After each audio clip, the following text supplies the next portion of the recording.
SFJ ने आखिरकार meeting के बाद भी भारत को धमकाया है। जानेंगे क्या चल रहा है यहाँ पर। तो वहीं दूसरी तरफ न्यूजीलैंड अब भारत की बात मानने को तैयार हो गया है। जियोपॉलिटिक्स में बहुत कुछ चल रहा है, हमेशा की तरह जानने को मिलेगा बहुत कुछ। आइए जानते हैं इन खबरों को विस्तार से। न्यूजीलैंड और अमेरिका दोनों से भारत ने एक बेहद खास मांग की है। जानेंगे क्या चल रहा है। जियोपॉलिटिक्स में बहुत सारी चीजें चल रही है, हमेशा की तरह जानने को मिलेगा बहुत कुछ। आइए जानते हैं इन खबरों को विस्तार से। भारत और न्यूजीलैंड के बीच संबंधों को मजबूत करने की दिशा में एक बेहद ही महत्वपूर्ण कदम है न्यूजीलैंड के पीएम क्रिस्टोफर लक्सन की भारत यात्रा। ये यात्रा जैसा कि कहा जा रहा है दोनों देशों के बीच व्यापारिक और रणनीतिक साझेदारी को बढ़ाने की संभावनाओं को दिखलाता है। लक्सन का ये दौरा इसलिए खास है क्योंकि ये 2015 के बाद पहली बार है जब दोनों देशों ने एफटीए के बातचीत को फिर से शुरू करने का फैसला किया है। भारत के प्रधानमंत्री नरेंद्र मोदी के साथ उनकी मुलाकात और रायसीना डायलॉग में उनकी भागीदारी से यह संकेत मिलता है कि दोनों देश न केवल व्यापार बल्कि रक्षा और लोगों के बीच संबंधों को भी मजबूत करना चाहते हैं। न्यूजीलैंड भारत के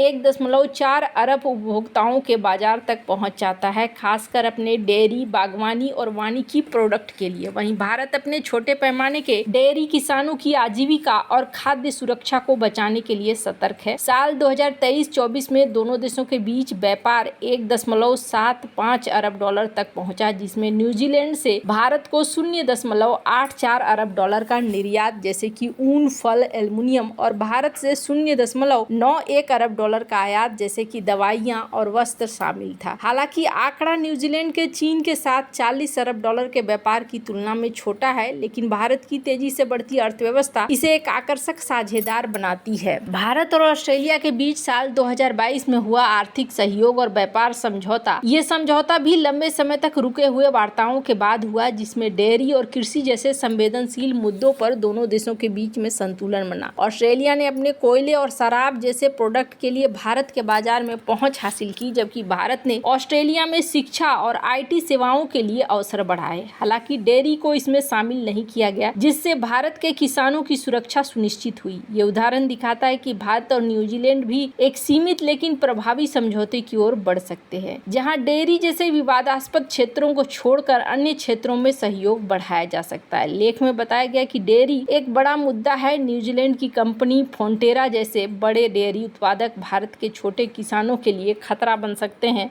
2015 में भी यही वजह थी कि एफटीए की बातचीत रुक गई, लेकिन अब लक्सन और मोदी दोनों इस साझेदारी को आगे बढ़ाने के लिए साहसिक कदम उठाने को तैयार हैं। न्यूजीलैंड को अपनी डेयरी महत्वाकांक्षाओं में संयम बरतना होगा, जबकि भारत को नियंत्रित उदारीकरण को अपनाना होगा। लेकिन इन सब के बीच ना एक और चीज देखने को मिला, जहां पर ये देखने को मिल रहा है कि जब पीएम मोदी न्यूजीलैंड के पीएम को लेकर भारत के दिल्ली के गुरुद्वारे में पहुंचे थे और गुरुद्वारे में इन्होंने भ्रमण करवाया था इनका, तब कहा गया कि आखिरकार गुरुद्वारे में भ्रमण क्यों करवा रहे हैं। तो इसके पीछे सबसे बड़ा कारण था एसएफजे। न्यूजीलैंड में खालिस्तानियों को काफी बढ़त दी जाती है, ठीक वैसे ही जैसे अमेरिका में दी जाती है और कनाडा में दी जाती है। तो यहाँ पर ये यात्रा कराने के पीछे एक सबसे बड़ा मकसद था कि आप देख लें सिख धर्म के प्रति भारत क्या सोचता है। वैसे बड़े ही मजेदार तरीके से इन्होंने स्टार्ट किया। न्यूजीलैंड के प्रधानमंत्री क्रिस्टोफर लक्सन,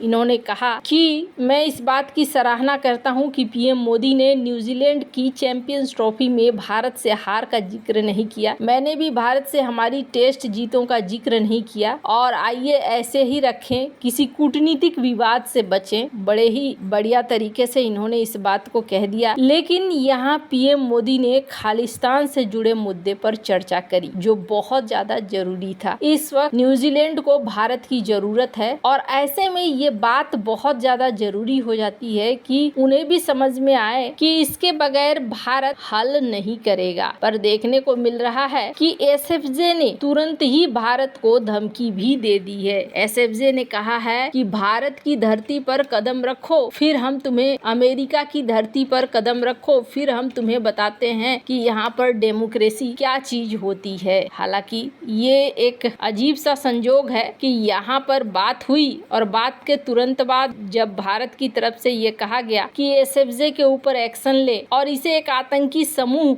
घोषित करें। कहा गया भारतीय रक्षा मंत्री राजनाथ सिंह ने अमेरिकी राष्ट्रीय खुफिया निदेशक तुलसी गबार्ड के साथ एक बैठक के दौरान खालिस्तान समर्थक समूह सिख फॉर जस्टिस के खिलाफ कड़ी कार्रवाई करने का आग्रह किया। गुरुपतवंत सिंह पन्नू के नेतृत्व वाले एसएफजी की गतिविधियों पर भारत की चिंताओं पर जोर दिया, जिससे अलगाववादी प्रचार और चरमपंथी घटनाओं में कथित संलिप्तता शामिल है। ये चर्चा विदेशी धरती से संचालित खालिस्तानी तत्वों के कारण हो रही है। ये बात भारत ने समझा दिया। उसके बाद भी ये देखने को मिल रहा है कि इन्होंने यहाँ भारत को धमकाने का काम किया, राजनाथ सिंह को धमकाने का काम किया और कहा कि एक बार तुम अमेरिका की धरती पे आओ, फिर हम तुम्हें दिखलाते हैं कि अमेरिकी डेमोक्रेसी कैसे काम करती है। हालांकि ये कुछ वैसा ही है जैसा अभी अननोन मैन एक्टिव हो गए हैं पाकिस्तान के अंदर। अगर पाकिस्तान की बात करें तो पाकिस्तान में अननोन मैन का डर इतना ज्यादा हो गया है कि अब उनके खुद के पत्रकार ये कहने लगे हैं कि भारत के साथ पंगे लेने की कोशिश नहीं करेगा पाकिस्तान। जाफर एक्सप्रेस के हाईजैक ने पाकिस्तान के पैरों तले जमीन खिसका दी। बलूच लिबरेशन आर्मी यानी कि बीएलए ने जाफर एक्सप्रेस में सवार 200 से ज्यादा पाकिस्तानी सेना के जवानों को मारने का दावा किया। हालांकि पाकिस्तानी सेना ने दावे को खारिज कर दिया, लेकिन देखने को मिल रहा है कि अब खुद पाकिस्तान के अंदर बहुत तरह की बातें हो रही है और कहा जा रहा है कि पाकिस्तान के अंदर कई विकल्पों पर विचार हो रहा है, जैसे कि कश्मीर के अंदर उसी तरह की जिहादी लड़ाई फिर से शुरू करने पर विचार हो रहा है जो 1990 के दशक में था। इसके अलावा मुंबई पे फिर से हमला करने की लोग सोच रहे हैं। अफगानिस्तान के अंदर आतंकी ठिकानों पर एयर स्ट्राइक करने की बात कही जा रही है, लेकिन पाकिस्तानी एक्सपर्ट्स का मानना है कि पाकिस्तान की जो मौजूदा स्थिति है ना, उसमें उसकी भारत के खिलाफ कोई एक्शन लेने की औकात नहीं है। कहा जा रहा है कि जब अफगानिस्तान में अशरफ गनी की सरकार थी तब पाकिस्तान सालों से कहता था कि बलूचिस्तान में भारत अशांति कर रहा है क्योंकि अशरफ गनी सरकार से उसे मदद मिल रही है। तालिबान आने के बाद पाकिस्तान ने यही कहा कि भारत की अफगानिस्तान में गहरी पैठ है, जबकि तालिबान को आप हमेशा अपना भाई मानते रहे। तो फिर आप किसी एक बयान